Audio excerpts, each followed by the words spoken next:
the uproar had ended, Paul sent for the disciples, and after encouraging them, said goodbye and set out for Macedonia. He traveled through that area, speaking many words of encouragement to the people, and finally arrived in Greece, where he stayed 3 months. Because some Jews had plotted against him just as he was about to sail for Syria, he decided to go back through Macedonia. He was accompanied by Sopater, son of Pyrrhus, from Berea, Aristarchus and Secundus from Thessalonica, Gaius and Derbe, Timothy also, and Tychus and Trophimus from the province of Asia. These men went on ahead and waited for us at Troas, but we sailed from Philippi after the festival of unleavened bread, and 5 days later joined the others at Troas, where we stayed 7 days. On the first day of the week, we came together to break bread. Paul spoke to the people, and because he intended to leave the next day, kept on talking until midnight. There were many lamps in the upstairs room where we were meeting. Seated at a window was a young man named Eutychus, who was sinking into a deep sleep as Paul talked on and on. When he was sound asleep, he fell to the ground from the 3rd story and was picked up dead. Paul went down, threw himself on the young man, and put his arms around him. "Don't be alarmed," he said, "he's alive." Then he went upstairs again and broke bread and ate. After talking until daylight, he left. The people took the young man home alive and were greatly comforted. We went on ahead to the ship and sailed for Assos, where we were going to take Paul aboard. He had made this arrangement because he was going there on foot. When he met us at Assos, we took him aboard and went on to Mytilene. The next day we set sail from there and arrived off Chios. The day after that we crossed over to Samos, and on the following day arrived at Miletus.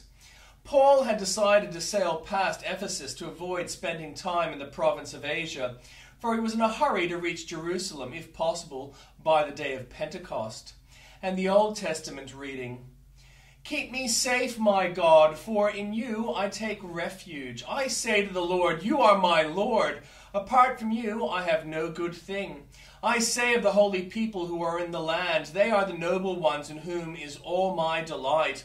Those who run after other gods will suffer more and more. I will not pour out libations of blood to such gods or take up their names on my lips. Lord, you alone are my portion and my cup. You make my lot secure. The boundary lines have fallen for me in pleasant places.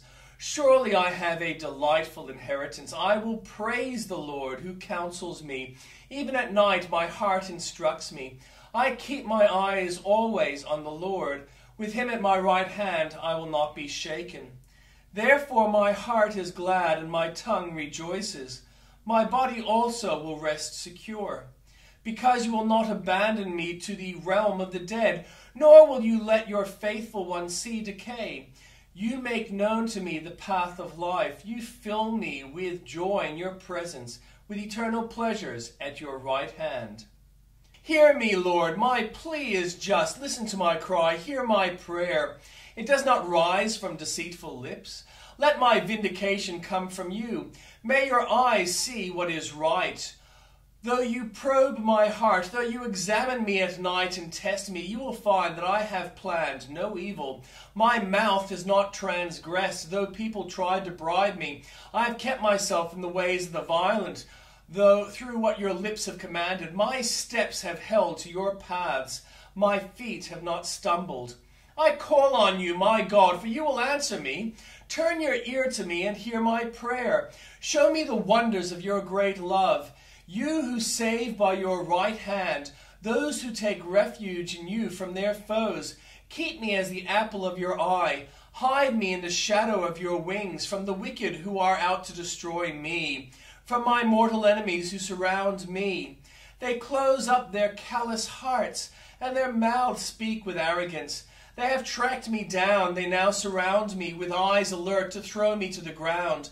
They are like a hungry lion for prey, like a fierce lion crouching in cover. Rise up, Lord, confront them, bring them down with your sword. Rescue me from the wicked.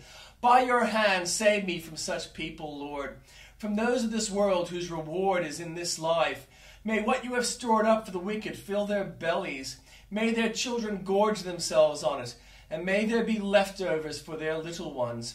As for me, I will be vindicated, and will see your face when I awake. I will be satisfied with seeing your likeness.